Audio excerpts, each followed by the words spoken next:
Hello, everybody. Welcome to Highway of the Hidden. I'm your host, Polar Bear, and tonight we got Mr. D.A. Roberts back. How you doing, brother? I'm good. How are you doing? I'm doing good, making it, surviving.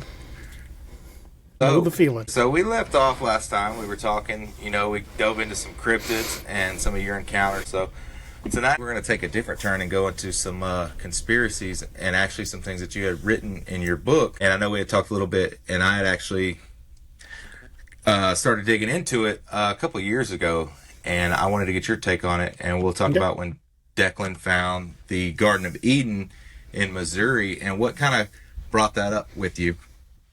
Okay. So I'm down for whatever you want to talk about, brother. Yeah, and that's something that's always interested me. So what brought that up with you? Like what made you think that it actually? Do you really believe that it is in America? Or that stuff actually happened here? See, I'm not 100% sure what to believe on that. I started doing some research just for that book, but I was looking for more primitive sites here, like Native American sites here. But when I started making reference to the Garden of Eden, I found that reference that in the Book of Mormon they taught that the Garden of Eden was here in Missouri. That Mm-hmm. Joseph Smith, that's the reason they first established Mormon settlements here in Missouri, was because they believed that the Garden of Eden not only was in Missouri, but when Adam and Eve were cast out, that they lived here in Missouri near what is present day. I can't remember the name of the little town. Near present day Kearney, Missouri, but not far from it. It wasn't that town, Right. but it's one of those little towns up there, very near Kansas City. Mm-hmm. And the more I got to digging, I noticed that there was a place up there that it still belongs to the Mormon Church. That is an area that they believe is where the original Garden of Eden was. But it was Gallatin, Missouri, is where they believe that Adam and Eve lived after they were kicked out of the garden. But as I started doing some research on this, I found something really odd. Now, in the King James Version of the Bible, which we all grew up with and are used to, the King James Version of the Bible talks about the Garden of Eden being found at the confluence of four rivers, and that they stated that they believed that it was the Tigris, the Euphrates. What was the other? There were the two other rivers. But there's four rivers that congregate right there in with the Tigris and Euphrates River Valley, Right. and the Tigris and Euphrates was always believed to be the spot because it was talked about in the Bible. It's talked about in medieval times. That was area was the Fertile Crescent, so it was easy to assume that was where the Garden of Eden site originally was. Right. However, the older translations of the Bible, like the first or original books of the Bible, before King James translated them to form the Anglican version that was made in England, before that, the older books only mentioned the confluence of four rivers. It didn't talk about it specifically being the Tigris and Euphrates. It said at the confluence of four rivers. And so I started digging, and there are only four places on the entire planet where four rivers come together. There are Tigris, Euphrates River Valley. There are four rivers that come together there. It happens in Rome, and there's a little place, Ostrava, Czechoslovakia, where another four rivers come together. Right. But it also happens right here in Missouri. The area is now known as Four Rivers Wildlife Conservation Area. It's a confluence of the Osage, the Little Osage, the Marmaton, and the Marias de Cygnus rivers, and they really did combine there. Now, over the years, those rivers have changed their courses, but back in the time when the first Mormon settlers were here, those rivers did form a four-river confluence. And now flooding and urban renewal and all of that, it's Right. actually shifted those. But the Mormons still own the land of the original confluence. And when you look at that, it's really that area of Missouri is particularly beautiful. You go out, and I love the Ozarks. Don't get me wrong. I grew up running these hills and valleys, but that area is so diverse in all the plant life and the things that grow there, and the waterfowl and the wetlands. Just a really beautiful area, and it made me really wonder if there, there was some reason that Joseph Smith chose that, other than the fact that it just happened to be a confluence of four rivers. But then you go there and you walk around, and there's just a serenity to the place, and I can't explain it. It's just the feeling you get when you're there. And I can't say that for sure with any degree of definition. I can't say with absolute fact that was the Garden of Eden site, but there's just something very special about that place. Very comforting, very peaceful. And when I went there and walked around for a little bit, I'm like, yeah, I could completely see how they thought that, because the place has a magic all its own. And then I got to thinking, for the book, for the purposes of my book, I got to thinking that, what if he'd been right? What if Joseph Smith was right? What if it was more about the confluence of the rivers than it was it being the Tigris Euphrates in the Middle East? Right. And of course, then I kind of threw in the theory that maybe there's something special about the confluence of those rivers, and something outside of time and space links them all. Because again, that only happens 4 times that we know of on the whole planet. And so, maybe there was something that, when they were cast out of the Garden of Eden, they couldn't go back in. And if it was just over the next ridge, they could go back in. But if it exists outside of time and space, then yeah, if those confluence of those 4 rivers are the portals into it, then that would explain why they couldn't just go back. Yeah, they couldn't find it again. And right. That's what because I remember, like, when I first heard about this, I forgot which video it seen, who was talking about it. It might have been just somebody random video, and I want to say they had found like Egyptian hieroglyphics somewhere in a cave system, and maybe it was in what is that place in Arizona, or not? The Grand Canyon. The Grand Canyon. Yeah, they have allegedly found a cave that was full of Egyptian artifacts and hieroglyphics, and that area of the Grand Canyon National Park is still off limits. You can't go in there. Right, and it's you one can't of those even things. Float in. Yeah, by the river. So and it makes you think, like, because I know they do hide a lot of stuff from us. And I know, like, anytime they find like giant skulls, which we're going to get into later, but like when they found it, they found some down here at like 5-6 hours away, a town right outside of Dallas, Texas. What is it? They actually named it Rock something. Not Rock Springs, but Rockwall, something like that. But they found a couple of giants, and they sent them to the Smithsonian, and that was it. Well, you'd be stunned how many times giant bones have been unearthed. There were one of the most famous examples is called the Giants of Lovelock Cave. In Lovelock, Nevada, the local Native Americans told stories of a race of red-haired giants that hunted them, and that they'd finally trapped them in a cave and set a big fire in front of the cave and killed them all. Burned out their oxygen. And so they took an expedition, went into these caves, and they found these massive skeletons with red hair still on them. Oh, wow. And so they displayed them in the museum in Lovelock, Nevada. And there's still pictures of the display. You can still Google it and find those pictures of the Giants of Lovelock Cave. But after they'd been on display in their museum there, some folks from the Smithsonian showed up and said, "Hey, we would like to borrow these and study them." And, of course, Lovelock said, "Sure, great." And they still have the receipt from the Smithsonian showing that they turned them over. But the Smithsonian's like, "No, we never got anything like that. We don't know what happened to it. It wasn't us." Yeah, and I think they do that with anytime you find something that's going to just disrupt everybody's way of thinking. They take it and they're like, "No, you're going to think a certain way, and we're going to hide it." Mm-hmm. And I don't know if they'll ever release it. But Giants definitely did roam.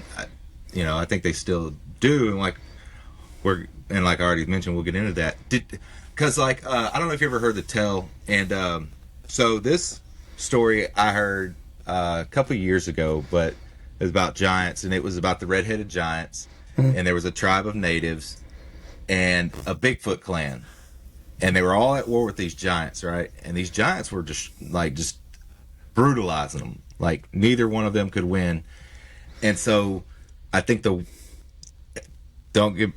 quote me wrong, but I think the war chief had went over to the Bigfoot clan leader, and somehow they communicated, and they got together, and they fought them, and it was that's ended up how they get the name of some river over there. But they fought across the river, and they actually ended up beating the giants and killed them all, and then they got to live peacefully for a little while till they ended up going to war with each other. But yeah, I don't know. Did you ever hear that story? Or it's familiar. I think I've heard some of that story somewhere, but I don't remember reading it. I don't think it's in any of the books I've read. I think it was one of those like oral tradition stories I've been told. Because I've gone to places like you go to powwows, or you go to like hillbilly days gatherings where they used to call them ranger meets, where old timers would get together, and I would just go and sit and listen to the stories, ask questions, and and so I got a lot of good information that way. But then there was also allegedly a war fought between the Choctaw and a clan of Bigfoot that were hunting and eating their tribe, and it's called the the Oklahoma Bigfoot War. And it's a fantastic story. And if you look up the players involved, because it mentions a Captain LaFleur and the Tubby brothers, they really existed. And they were real people. So, well, hell, there's a county in Oklahoma named after Josh LaFleur. Yeah, and I mean, and that's what's crazy, because people have been going to war with Bigfoot forever. I mean, not recently, obviously, but like even the Vikings, when they first got here, they had stories of going to war with giant men and that were hairy, and they didn't know what they were. They referred to them as the Skraelings. Yeah, and they would lose, but they would go to war with them because they fought anybody. But yeah.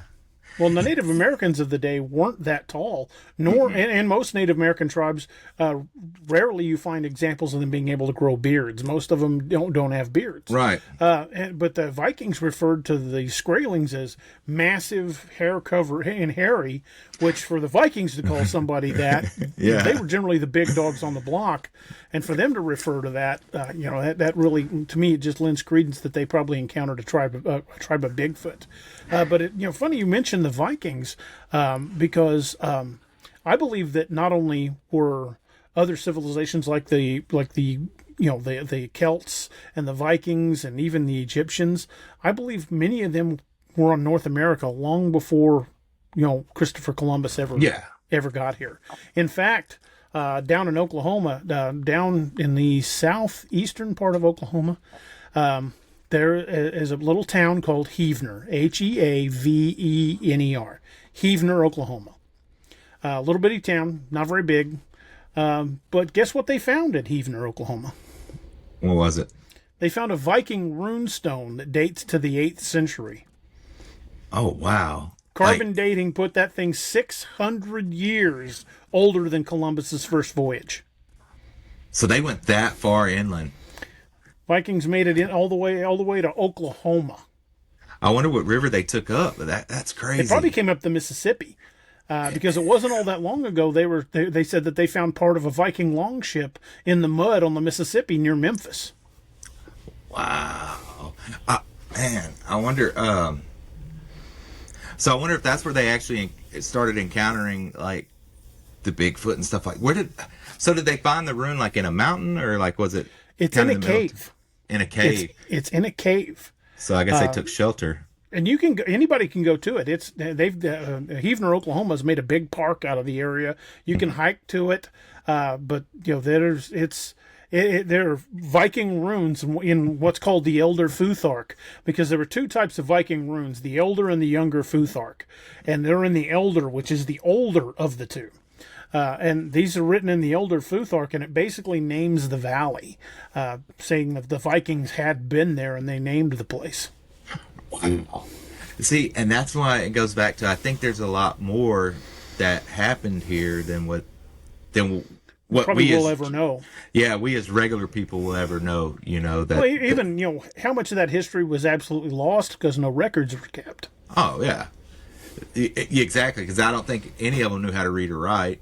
They just, or if they did, it was in like a dead language that nobody can interpret anymore. So if they did find anything, I read one time an article, and then when I went back to look for it, I couldn't find it. But somewhere on the Rio Grande, there was an archaeologist that was excavating a Native American site, and they found Roman artifacts among their possessions. oh wow. And then you can't find that article anymore. It just kind of disappeared. Yeah, they probably took that off quick, and that guy's probably not here anymore either. Either that or was told, you didn't find shit. This is what you found and nothing more. Yeah, you found nothing. You found a lump of coal, man. That's it. You didn't find nothing like you said you did, and that's crazy.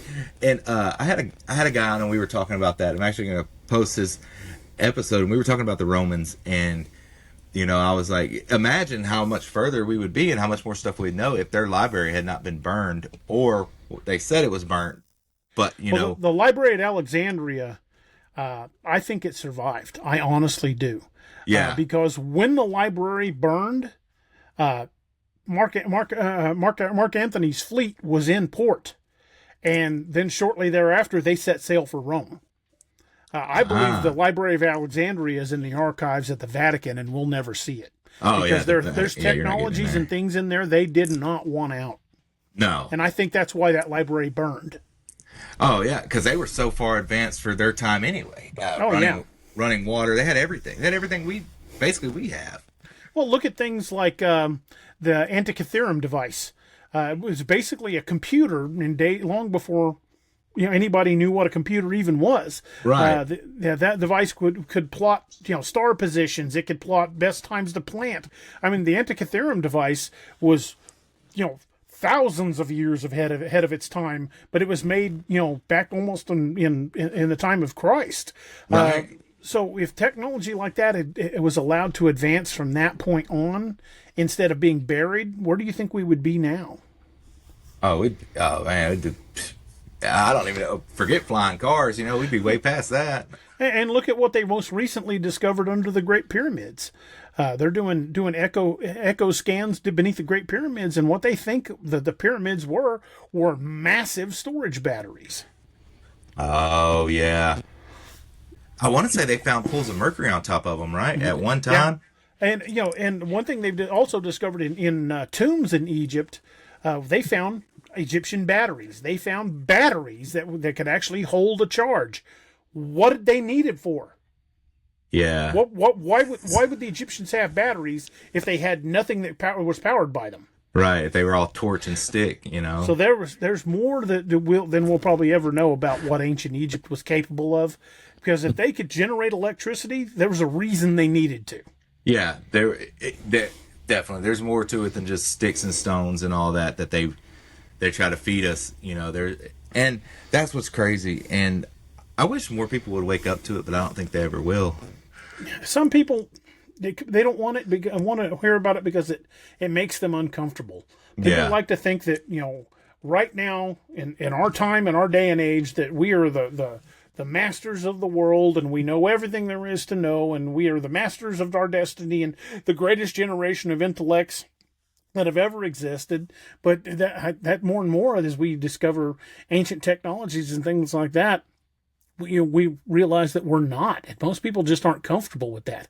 I mean, just for example, look at the inventions of Nikola Tesla, some of which we still don't understand. And as soon as he passed away, the first thing that happened was the FBI swooped in, seized all of his notes, and classified them. Yeah. And the time machine they supposedly, somebody found. Yeah. I don't want to get political, get canceled, but somebody found. Yeah. And then the book was written that they found in 2015 that was written in the 1800s that everybody's like, what? That's no way, about the boy. Yeah, The Last President's what it's called. So anybody's listening wants to check it out. Yeah, you'll see what we're talking about. That'll definitely make your eyebrows climb into your hairline if you read that one. Yeah, and him too.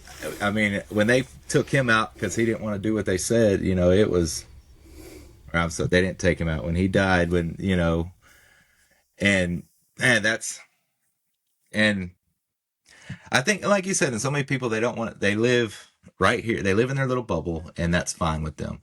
And it's the same people that when you bring up like the Sasquatch topic, right? When you bring up Mm-hmm. Bigfoot, they get uncomfortable or they start calling you crazy, but they won't go sit in the woods Right.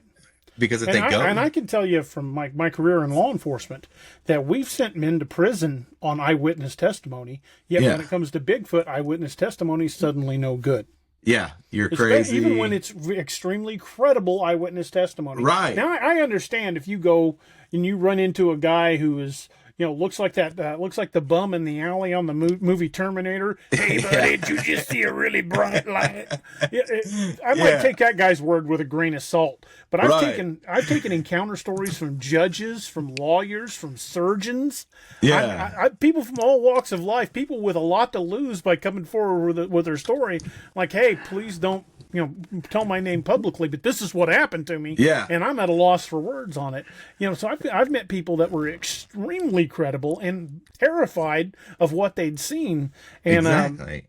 and those kind of eyewitnesses, you absolutely got to believe them because there's no deception to them. And that's one of the things I learned in law enforcement is to know when somebody's lying to you.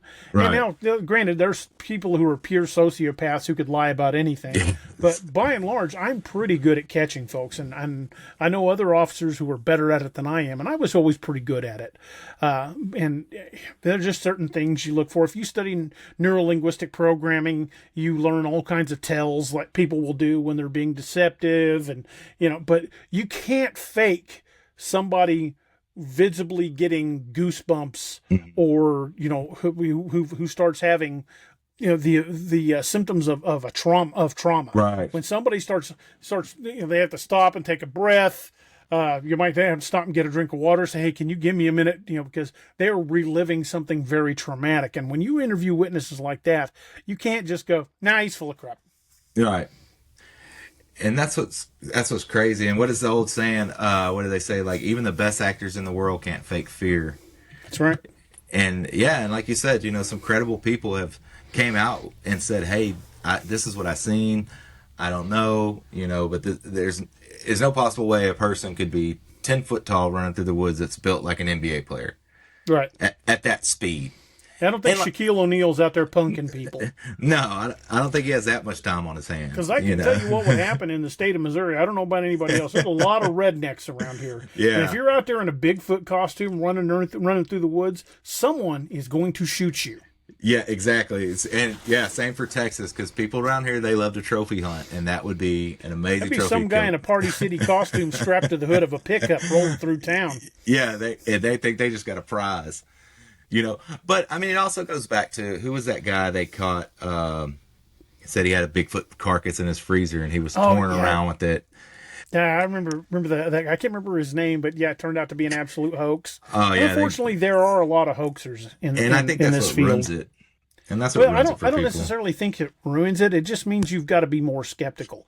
It also keeps me from accepting everything at face value. Especially photos and video. With photo and video anymore, like Photoshop or AI, it is so easy to fake images. And first couple generations of AI, you could hand me a picture and I'd go, AI. I mean, just like that. But now I'm like, yeah, now you got to think about it. Yeah, I'm like, all right, this looks too good to be true, but I'm not seeing any of the telltale effects of it being AI. And some of the original ones were like it would have 7 fingers or, an extra arm sticking out at a weird angle. They were just artifacts that would crop in from the old AIs. But these newest generations of AI, like ChatGPT, they're making some very convincing looking images. So now we've got to be very suspect when we're dealing with video or with images, unless we know the source or we recorded it ourselves. There's a battery of tests we can put it through. I know guys that do video analysis. I know guys that do photo analysis. So if somebody sends me a picture and expects me to just go, oh, like it's the Holy Grail, right? My initial reaction might be, this is an awesome picture, but we need to check it and make sure somebody isn't hoaxing you, because there are times there people have sent me stuff like images that they didn't know they were being hoaxed, and it turned out to be a guy in a suit, but the person who sent me the image, like, I didn't know they were there, that kind of thing. But that does happen, unfortunately, and I think a large part of the hoaxing and the images that get circling around is a deliberate attempt to make the rest of us look crazy. Yeah. For sure. It makes us look crazy. And I don't know if it's an attempt to keep people out of the woods, like out of the national forest, or make people want to go more into them. I'm really not sure what the cover up with that is.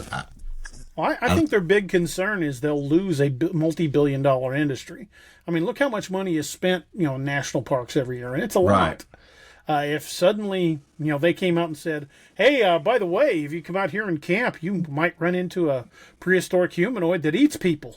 You know what? People would stop taking their kids to national parks. Yeah, they would definitely quit going. I know for sure, especially with the Gugway running around. Yeah, if they put out a picture and go, yep, this 13-foot bastard's real, and he will eat your face. Yeah. Yeah, there's going to be a lot of people who are going, nah, the Bahamas look real good this year. Yeah. We're not going to Yellowstone. Especially if they're like, hopefully you can tell the difference between this Bigfoot and this Bigfoot, but, both of them have possibility of eating you, but this one definitely will. This one just depends on the day, the mood he's in when he's walking by. Yeah. And it's the same thing with all these recent giant videos, and I know you've seen a bunch of them popping up. Did you hear about that one guy? He recorded it, I want to say it was in California, a few years, and then he disappeared, and then when he reappeared, he posted that video where he said, and it was obvious he was reading from a cue card. Yeah, I know which one you're talking about, and that is insane. And then I think he was shut up. Yeah, and then he ended up. I think it was in Canada. I think it was in British Columbia. Because that video, that giant is huge. Oh, it's massive. It's got to be all of 40 feet tall. And it's walking for him down to see it moving on the mountainside at that distance, it's massive. And so with these videos, and I've noticed most of them come out of the ones that I've been seeing, they've been coming out of Mexico. And I don't know if that's because I've listened to, was it Sean Ryan? I don't know who he was, but he had a preacher on there, and he, and I think he hunts pedophiles is what the preacher does. And he said that he went to a village and giants were coming up out of the ground, and the people in this village were terrified, and they gave the giants these children, and that's what the children were for. What's your thought on that? Like the whole giant situation? Well, it's easy to just go, oh, no, we've never seen giants, so giants don't exist. But I've used this analogy on our show a number of times. It's to say that simply because, same thing with hunters who say Bigfoot doesn't exist because I've been hunting these woods all my life, and Bigfoot, I've never seen one. It's like walking to the edge of the ocean with a teaspoon and picking up a teaspoonful of water and go, yep, sharks don't exist because there's none in this teaspoon. Right. Most guys who hunt one area. Right. You're not going way into the back country. You're not spending weeks at a time. You go out, sit in your deer stand to hunt, and go home. And maybe you might see one. Maybe you have and just don't know it. But for them to hunt one little patch of woods, or one, like they hunt Southwest Missouri or whatever, for them to say, I've been in these woods all my life, so therefore they couldn't possibly exist anywhere else in the world, is just absolutely asinine. Because one, you haven't been everywhere, and two, you're not out there all the time. Right.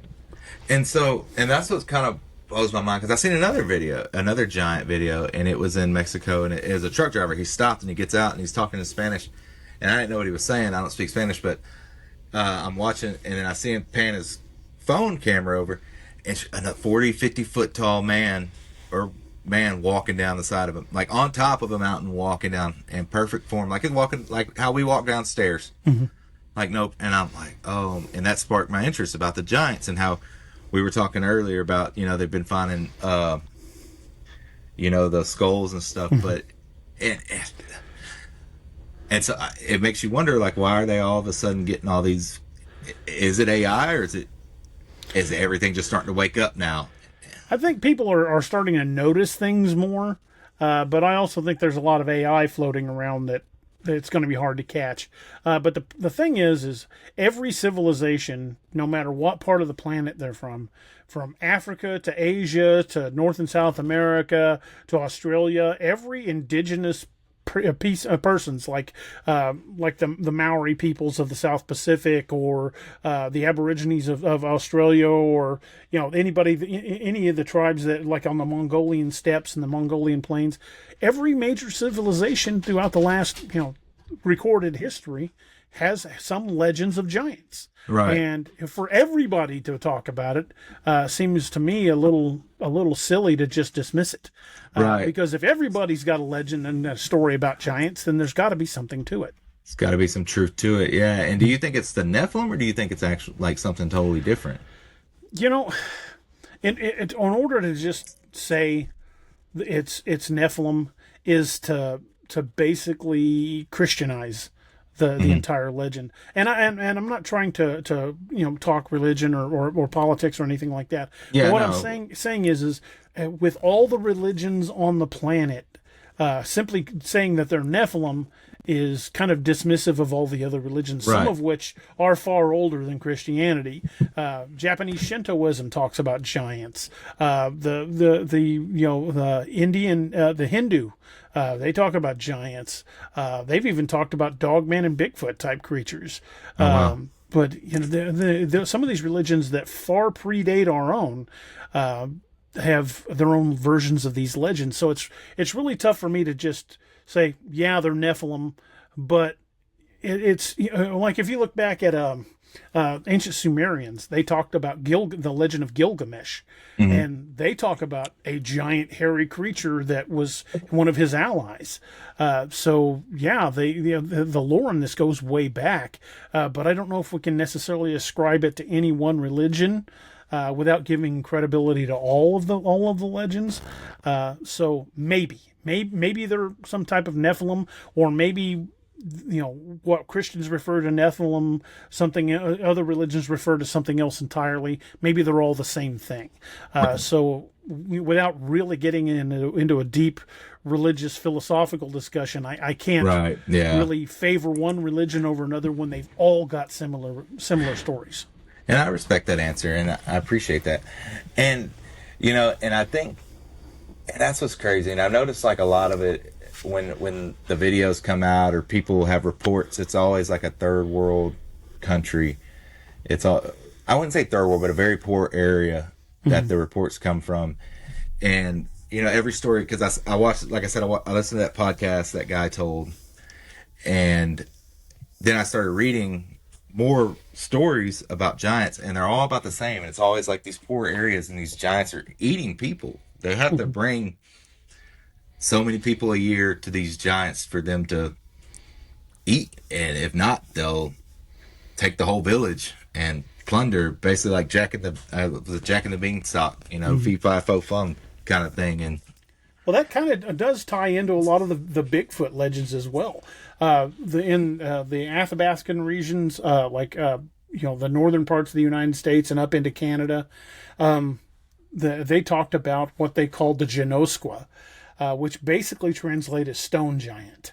And they are believed to be a type of Bigfoot, generally bigger and more aggressive than most types of Bigfoot. But how they got the term stone giants, Genosqua, was because what they had a habit of using tree sap and mud to cake their fur, and then they would coat themselves with rocks from river bottoms, because most arrows and blades of the day were made from flint knapping. And oh, wow. so their armor would stop bows and arrows. And it was said that after the Native Americans in that area got their first firearms, when they started trading with white settlers and got firearms, that they went after the Genosqua, because the Genosqua were raiding their villages and taking women and children and even braves and eating them. So they went after them and allegedly drove them far north and nearly killed them all out. But now we're starting to hear more Genosqua stories again. So they're starting to pop back up. Right. It's like It's like the stories about, like for example, here in Missouri, it's believed that the last grizzly bear was killed in the state of Missouri. Last wild grizzly bear was killed sometime around 1872, shortly after the Civil War. And that there hadn't been documented sightings of grizzly bear in Missouri, and that since then. But in the last 4 or 5 years, there have been several grizzly bear sightings in northern Missouri. So I think as those habitats were those animals were killed out of their habitats and nearly killed off to extinction. I mean, look at the comeback the American buffalo has made after we nearly drove them to extinction. Right. I think as these populations are starting to recover, they're going to be reappearing in more areas that traditionally they used to appear. I mean, here in Missouri, they've reintroduced elk. We've got wood bison in Missouri again. So why wouldn't these bears start coming back? Because there is a food source that can support them now. Right. And that's like the black bears here in Texas. They're starting to make their way into East Texas now, and they hadn't been in hundreds of years, and all of a sudden, boom, they're starting to see them now. Back in the 80s, you would never see a black bear in Missouri. I mean, it just didn't happen. And then about 25, 30 years ago, I want to say it was in sometime either in the early 90s or mid 90s, when the state of Arkansas reintroduced black bears in the Ozark National Forest, and they released a bunch of them. Well, they had no natural predator, and they released large numbers of them, and their population exploded. And now they've been moving north out of Arkansas. We see them all the time here. In fact, they're so numerous, they're talking about having limited bear hunts in Missouri, which is something I never thought would have happened, because there just weren't bear around when I was a kid. But now you can drive down the highway and you can see black bears either in the middle of the road or on the side of the road. If you go camping out in the Mark Twain, you're either going to see bear scat or bears themselves. So they're everywhere here. People here in Springfield, which is the third largest city in Missouri, are catching them on Ring doorbell cameras. Wow! So they're coming really into town raiding trash cans. They're really getting bold. So yeah, they're gonna have to. The state's gonna have to do something about it. Mostly, if one of them comes into town, conservation will tag it and go release it out in the woods. Right. But if it starts attacking people or pets, they'll put it down. But fortunately, that doesn't happen very often. I've only heard like 1 or 2 cases of bears getting aggressive. And in the cases that the bears did get aggressive, it was the people's fault. Because there were some people down by Ava, Missouri, that were feeding the bears.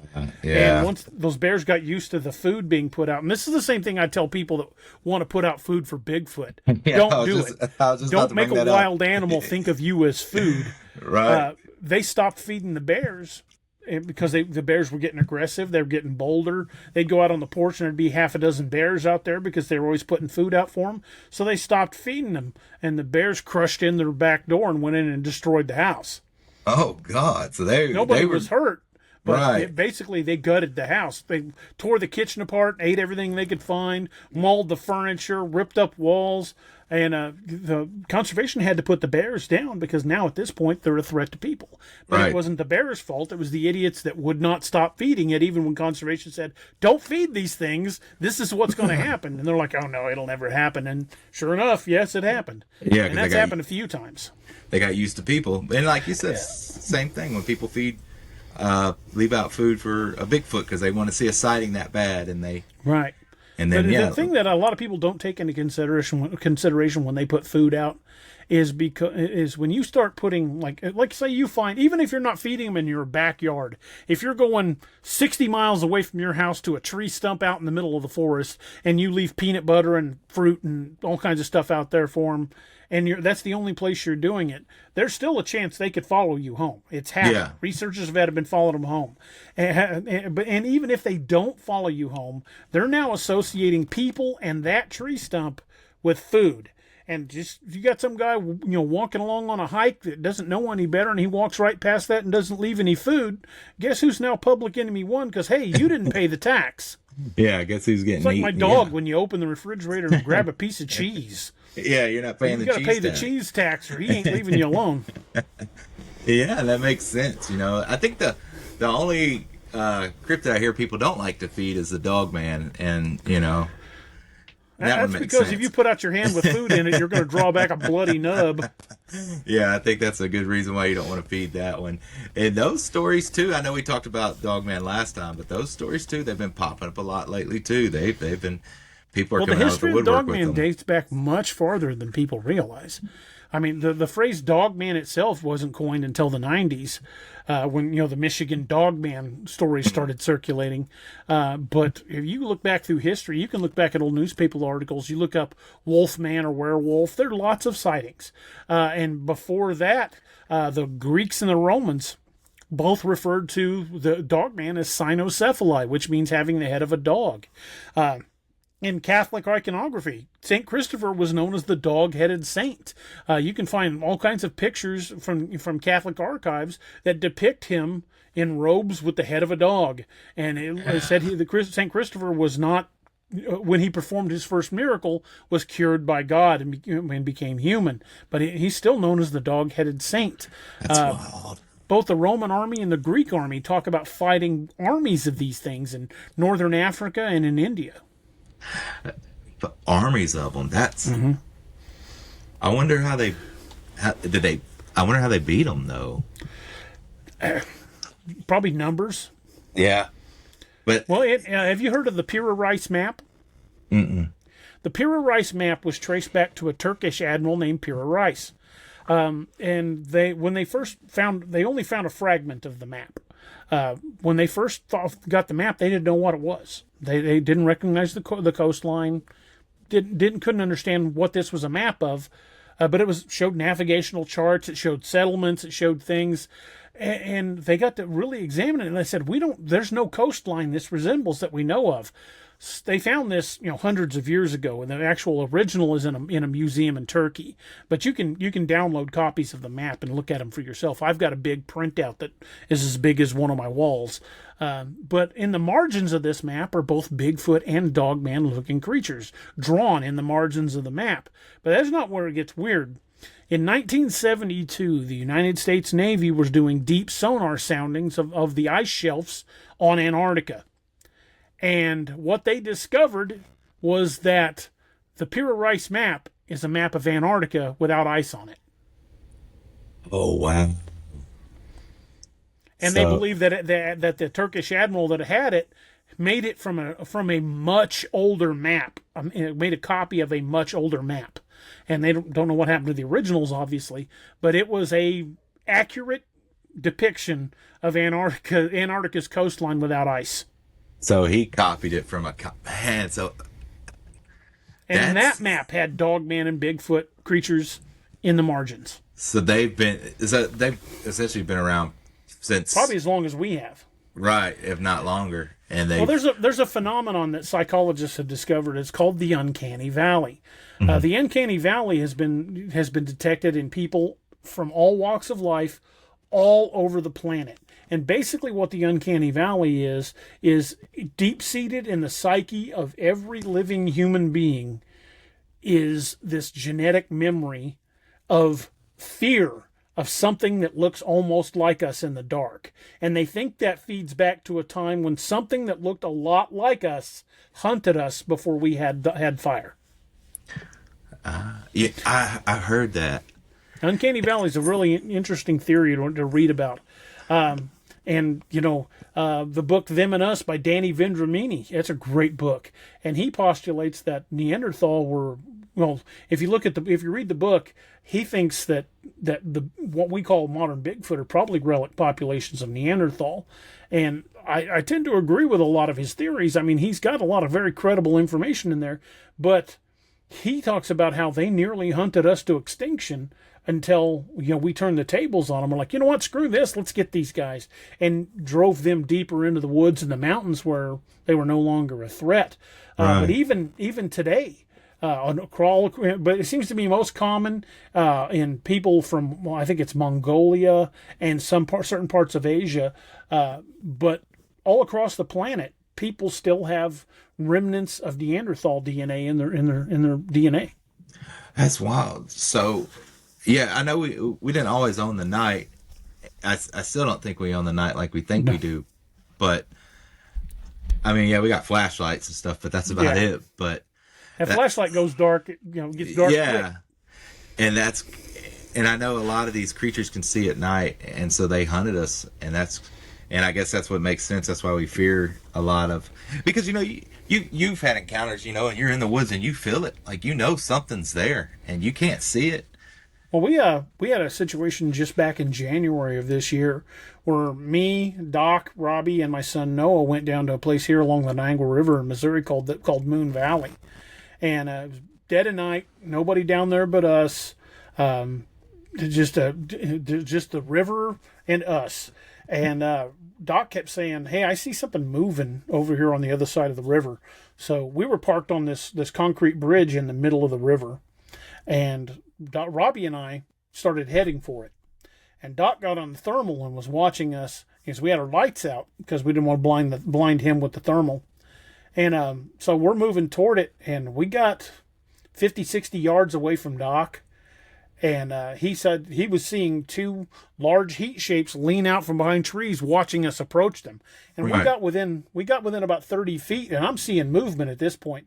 Doc says, "I'm turning off the thermal," because we had headsets on. So I'm turning off the thermal. I want you to light that area up and see if you see it. And I had a really bright headlamp on. As soon as he doused the thermal, I clicked that on, and Robbie and I both saw two very large, like conical head, broad shoulders, leaning out behind trees. And of course, immediately when the lights came on, they ducked back. We saw that, and Doc says, "Kill the lights." I saw something, so we killed the lights again. And at this point, we're like almost on top of these things. Robbie drew his pistol, I drew my pistol, and we're standing there. And Doc goes, "Boys, start backing up." I'm like, "What do you mean?" He goes, "There's another one flanking you. It's trying to get between you and us." So we started backing up, and I'm covering the side that was on, while Robbie was covering the direction the other two were on, and we're backing slowly back toward that bridge. And if Doc had not seen that other one was going to get between us and the vehicle and cut us off. You see how smart they hunt, though, and if you wouldn't have had thermal, just been an average guy, right? Just out there at night. If it's just been me and Robbie, we'd have been in a lot of trouble. Yeah, just say doing some night fishing, right? And that'd have been it. And you would have been a missing 411. They'd have found an abandoned car. And that's all they would have done.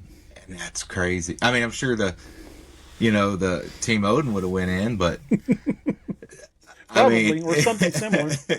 And I read and that's when I first read your books, I was like, I wonder if he actually knows something that we don't. If there really is a team like this. Well, let me tell you something again. And again, I cannot tell you any names on this. Okay.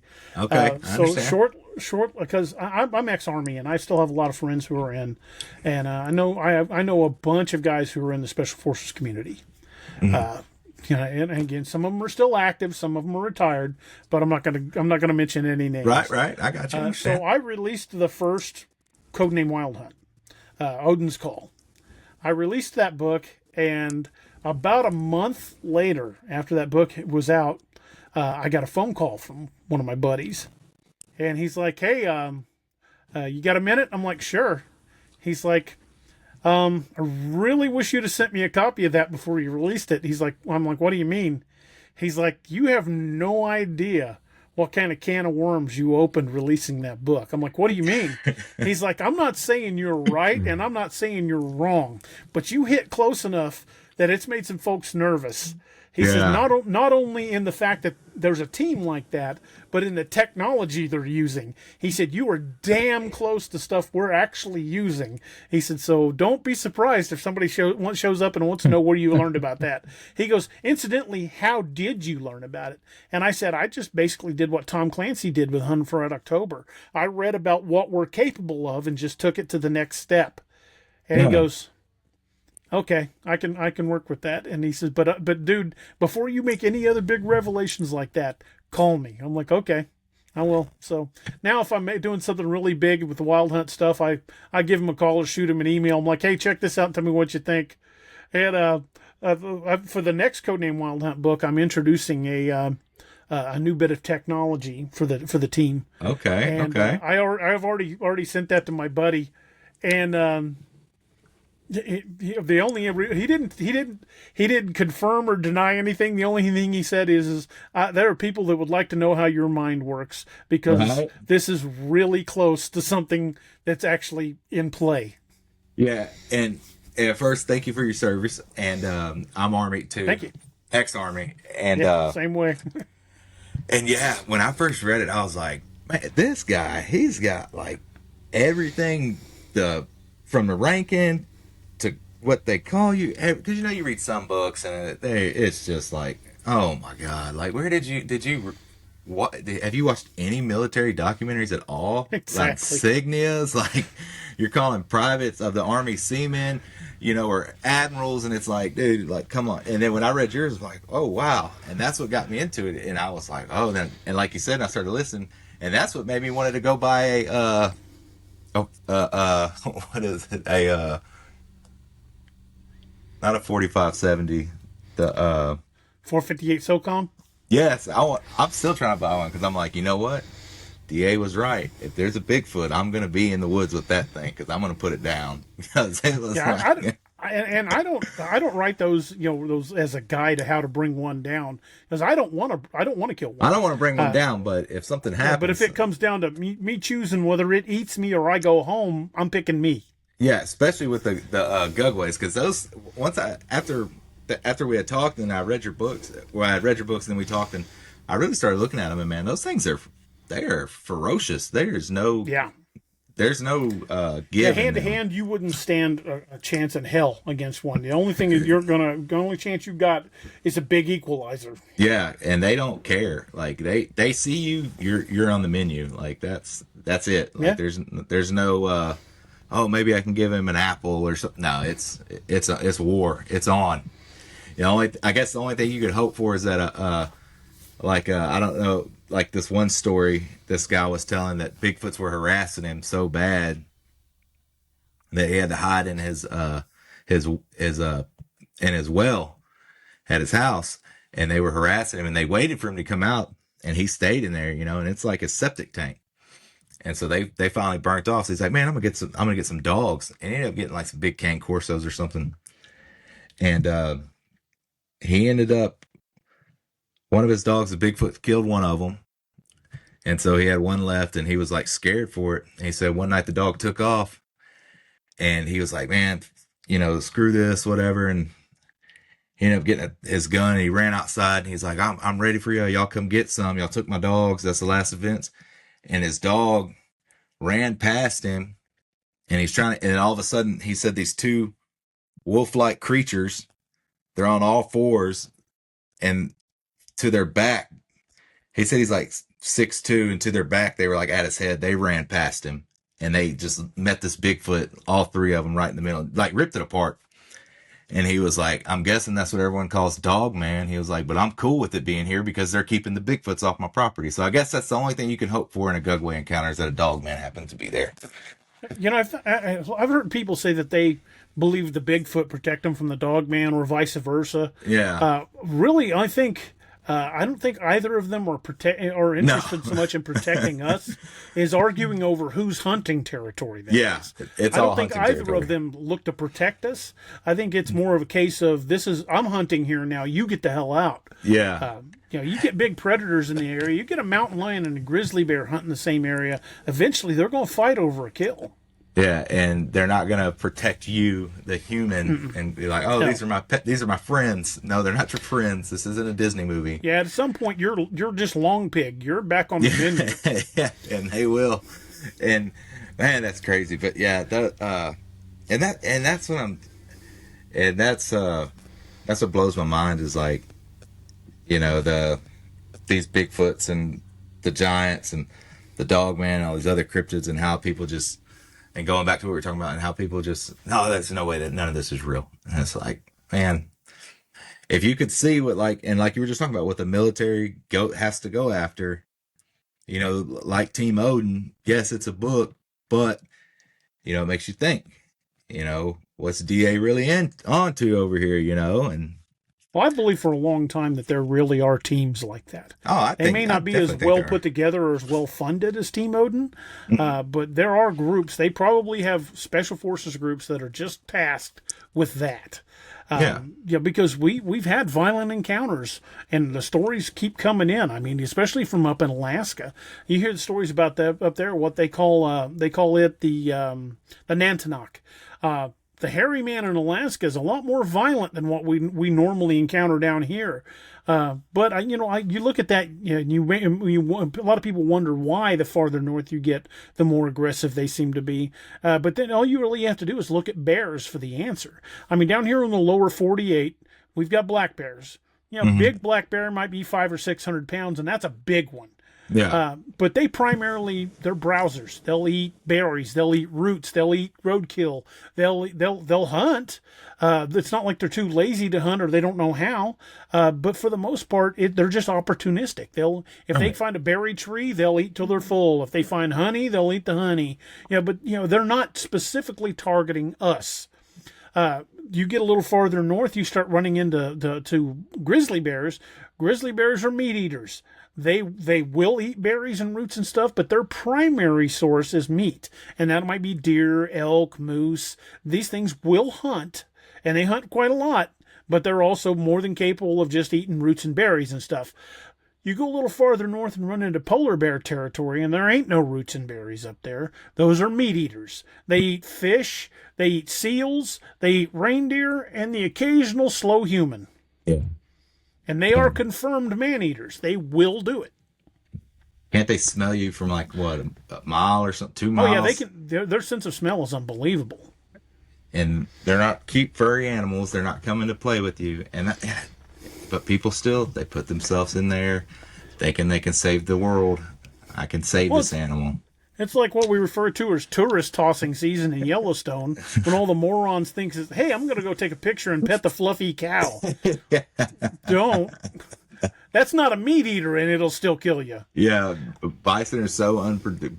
Well, same thing with moose. I mean, up in Alaska, more people are killed by moose than are killed by bears. Yeah, And because moose ain't going to eat you; it'll just stomp you to death. it just depends on the day, the mood they're in, and it's not Yeah. even the day. I think it's the hour. Yeah. And Well, there's video going around from Anchorage, Alaska. There were these two kids that were harassing this moose, hitting it with snowballs and stuff, and it would charge at them, and they'd run and hide. And they did this forever, and were pissing this moose off until it was just fuming. And this poor unsuspecting dude come walking out of the bank on the way to the car. Moose saw him and just stomped that dude to death. Now, I think those two kids should be caught and held responsible for that, but I don't think it ever happened. But they'd been aggravating the piss out of that poor moose, so the first person it saw, it took him out. And it did so in a rather nasty way. it got him, yeah, and they're gonna get their revenge either way, Yeah. And I think, and that goes for a lot of animals that people want to mess with. You pin it up long enough, it's gonna get you, or You corner back it. any animal into a corner, it'll bite you. It's going to fight back. And I don't think you have a chance cornering one of these big cryptids, but maybe some people do. Maybe some people have that way with them. I know you've heard the stories of people that try to live peacefully among the Bigfoot. That might work for a time, but I think eventually times are going to get lean enough, it's going to see you as food. Exactly, and I think a lot of it changes once they change alphas. Once the new Or alpha they comes might up. kick a rogue out, and that rogue going, you know what? Yeah, I'm gonna get them back. Right. I'm gonna take what they like. And what people don't realize is just how strong animals are. Yeah. I mean, you take a primate like Bigfoot that's 8 feet tall and 1,000 pounds, he can tear you apart like a Slim Jim. But they don't realize even small animals are incredibly strong. One of my cousins, when we were a kid, we were camping and saw this baby raccoon. And it looked like it was lost. It was like coming up to camp looking for food and stuff. We didn't see any of its mother or anything. And he kept trying to catch it. I'm like, dude, you probably ought to leave that thing alone. I said, Mom is probably around here somewhere. He's like, oh, no, I'll catch it and take it home, make a pet out of it. And he finally cornered that thing like up against a root wad and was getting ready to grab it. and just as he was about to grab it, Mama jumped on him, and she tore him up. I mean, we had to take him to the hospital. Bit and clawed the crap out of him. Yeah, and that was a raccoon. And it's like trying to pick up a baby alligator that you see in the water. You're like, oh, look at this cute baby alligator, and they don't know Mama's sitting on the bottom of the pond or lake. Yeah, and Mama's coming. And she's right there. You just because you don't see her, I promise you, she's right there under the water. And she could be anywhere from 12, 13 foot long. Have you seen that video of that woman from Louisiana talking about how to tell if there's gators in the water? Oh my God, it's so funny. It was floating around TikTok for the longest time. There's this lady down in southern Louisiana. She says, y'all come down here and you want to know how to tell if there's gators in the water. So she walks right over to the water and she leans down, puts her hand on the water. She goes, you reach down, you touch that water. And if that water's wet, there's gators in it. That makes sense, yeah.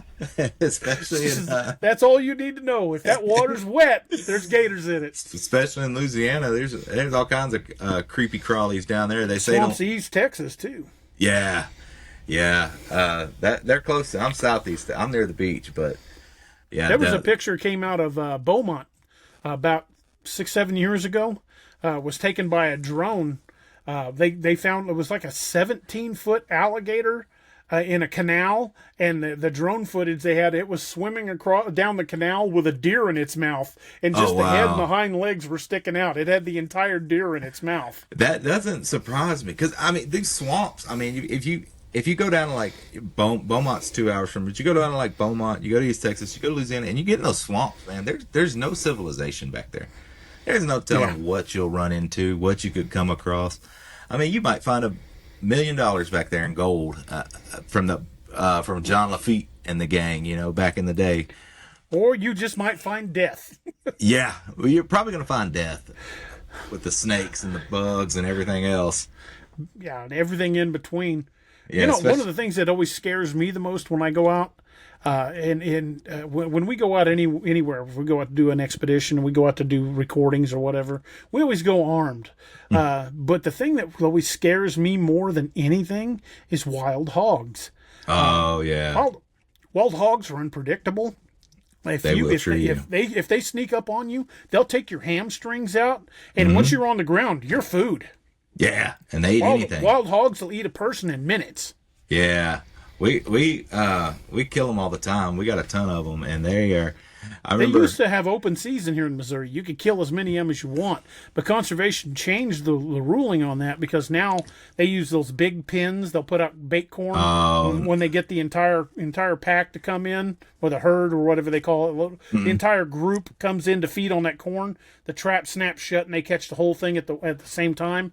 But back when they were allowed to shoot them, you'd shoot 2 or 3, the rest of them would scatter, and every group would form its own new group. So it was actually making the problem worse. Yeah, I forget how many a sow has in her lifetime, how many piglets, but it's a ton. Yeah, in the state of Texas, they tried to poison them, and I think the poison worked for like 2 weeks, and then they got immune to it. Or realized, hey, we shouldn't eat this. Yeah. Animals are smarter than we give them credit for. Oh, these in my area, the rattlesnakes don't rattle, because the hogs, to them, that's a dinner bell. That's ringing the dinner bell, yeah. And they'll go up and eat them. I've seen domestic hogs eat snakes. Yeah, so they love won't that. rattle, and it's like I can't believe that. And they're like, yeah, and I forgot who I was talking to about that. And they're like, yeah, rattlesnakes don't rattle down here. And I was like, oh, that's awesome. Those javelinas, man, they'll slurp that thing up like a piece of licorice. Oh man, those things are just mean. I've never seen one because I'm not that far south, but well, there was a case in Texas just a few years ago of a lady. She was a caregiver for an elderly couple, and she wasn't young. She was like in her 60s, and the elderly couple, I believe, were in their 80s. And she got out of her car in their driveway to walk up to their porch, and a group of javelinas knocked her down and ate her in their front yard. Yeah, that doesn't surprise me. Those things are vicious, and they snap their teeth at you. Yeah, and you get a big male like a razorback or something, man, they might have 6-7 inch tusks, and they'll take your hamstrings out. They'll cut your legs off from under you, then gut you. You got to think some of them can weigh up to 300 pounds. And unless you've seen that image of Hogzilla that weighed close to 1,000. Yeah. Oh, Hogzilla. My God. I would hate to run into that thing in the woods. Yeah, I would mag dump everything. I don't care what the conservation office says. That big son of a gun comes at me, I'm going to shoot everything I've got until it's dead or I am. Yeah, one of us is going down. One of us is, like Jerry Clower said, one of us has got to have some relief. That's 1,000 pounds, man. That's a lot of weight coming at you at one time. That's a lot of pork. Yeah, it's like a pickup truck coming down the road. There ain't much you can do. Lord, shoot this thing. Yeah, them old pigs, now we're getting, somebody, what are the warthogs got out in South Texas. Somebody bought them for their ranch because exotic game was big down here. And they had gotten out. Now they're starting to they said move on down up. in the Florida Everglades, somebody released a group of Nile monitors. Oh, nice. Nile monitors get big, and they're massive, and they could probably interbreed with the local what are the big lizards, iguanas. Because they're a member of the iguana species. Monitors are a member of the iguana species. But rumor has it someone spotted what they believe was a Komodo dragon in the swamp. Oh, that's not good. And if those things take a hold out there, nobody's safe. Yeah, they'll eat anything. Those things have got to be killed out if they got released. Yeah, and that wouldn't surprise Florida. And of course, it's Florida of all places. Well, they got the habitat. They got the climate and the habitat to support just about anything. Yeah, they got monkeys down there in the Everglades. Like they jump around tree to tree, and they got monkeys. They got anacondas, pythons. I know for a while they had a bounty on them. I think it was $75 a snake. Yeah, $75 a snake. And there's people killing them with hammers. I don't blame them. $75, I'd do it too. I'd be using a 22 Magnum. Right? I ain't getting get close enough with a hammer. But because they were eating all the alligators. Yeah, they say you go out in parts of like the Okefenokee, you can't see possums or raccoons, or you almost never see them anymore because the snakes are eating them all. Yeah, and they're big, and they're not native snakes, and they have and even the ocean or their Gulf over there is infected. They have stonefish, lionfish. They've also been talking about snakeheads, which have came in out of Asia, and snakeheads can survive out of water. And they have most recently spotted snakeheads in the Mississippi, and along here in Missouri there have been snakeheads, and they're scared to death these things are going to get into our lakes. That's not good. Because we've got massive freshwater lakes, and if those get in, they're going to eat everything. And they're telling people there are towns like down near the Boot Heel down there at Cape Girardeau that they have bounties on them. And I think these invasive species like these snakeheads, if you get a chance to kill one, kill it. Yeah, if you see it, get rid of it. And that, because I know, and they do bounties down where I'm at. They do bounties on coyotes every now and again, but that's about it. Because we don't really Texas, where I'm at in Texas, I think we have exotic like deer and stuff that people have bought because exotic hunting's huge in Texas. There's a lot of big ranches that you can go and kill these exotics at, but the axis and stuff get out, and then they're pushing the whitetail populations in certain parts of the state. But that's really about it. I don't think we have any invasive like. Well, they've been catching on game cams near the border in Texas. They've been catching game cam images of jaguars. Oh yeah, the jaguares, whatever, up from South America that came up. Yeah, they've been. I've never seen one person, but I've seen a lot of the pictures. I'm in a group on Facebook, and they posted a guy was trying to get people to go hunt his land in Mexico, and he had a bunch of jaguars and leopards on his place where he had pictures of people that had shot him. And he's like, oh yeah, it's totally legal. You can shoot them here. It's not a big deal if you want to kill one. I'm like, man, I don't know. I don't want to sit in a deer blind and big old leopard come cruising across there. Now, I'm not real big on hunting anything that's hunting me back. Yeah, I'm all for deer or anything like that, but I don't know about no leopard. I've hunted, pretty much every deer species you can hunt. I've hunted turkey. I've hunted just about everything you can hunt. That has a season here in Missouri or some of the surrounding states. But I've never hunted bear. I've never hunted anything that hunts you back. Right. Well, I guess technically, yes, I have, because I remember back in the 80s when they did bounties on coyotes, but coyotes generally don't hunt people. No. But they were killing a lot of livestock, so I did predator calls and hunted coyotes back in those days. But I've never hunted anything that was like actively hunt people. Right. So I think that would be a whole different animal. But I would like to go coming out, because I've got a buddy that him and I have talked about it. He knows some folks that own a lot of land down in South Texas, and we talked about coming down and doing javelina hunt. And I would like to do that, and those things will eat you, but they hunt from stands. And, yeah, if you come down here, let me know. Yeah, absolutely. I got a place we can probably go hog hunting at. Hell yeah. Yeah, it's but yeah, hogs and javelina. Yeah, I've hunted them, and like you said, deer and things like that I've hunted. But yeah, I've never really. I just never been into killing big cats, and I know some people they do it, and like I see it, and it looks cool. Other states they tree them with dogs and take them out, and it looks badass. But I ain't a trophy hunter. The only times I've ever hunted in my life was to put meat in the freezer. Yeah, I mean, that's what this year I killed two nice sized deer, and it was for meat. My freezer's full. Now I'm trying. Now I'm trying to get rid of it. It's a lot. But, well, if I lived closer, I'd say, I'll take as much as you want to give me. I didn't get to go this year. I'm wanting to go this coming season. We'll probably ship you some. What is it? Well, you just got to put dry ice on it, right? Yeah. Ship you some. Well, man, I love venison. Yeah, it's pretty good. I like elk the best, obviously, because elk's number one. But deer meat's not bad. It's not bad. And if you take deer steaks, and soak it overnight in buttermilk, and then tenderize it and roll it in dip it in like an egg wash, and then roll it in crushed up crackers and fry it. Oh yeah, now you're talking my language. Oh, dude, that is so good. They got a store down here, and it's been around since 1920. I won't say the name, but it's been around since 1920 or 1919, and they did my processing. And every year, the people that don't pick up their meat, you can go in and buy it.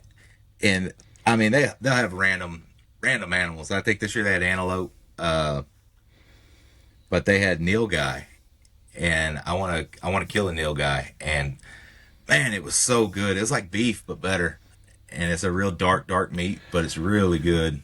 There's a couple places here in Missouri that are raising U.S. raised Wagyu now. There are 3 or 4 herds down by Ava, Missouri.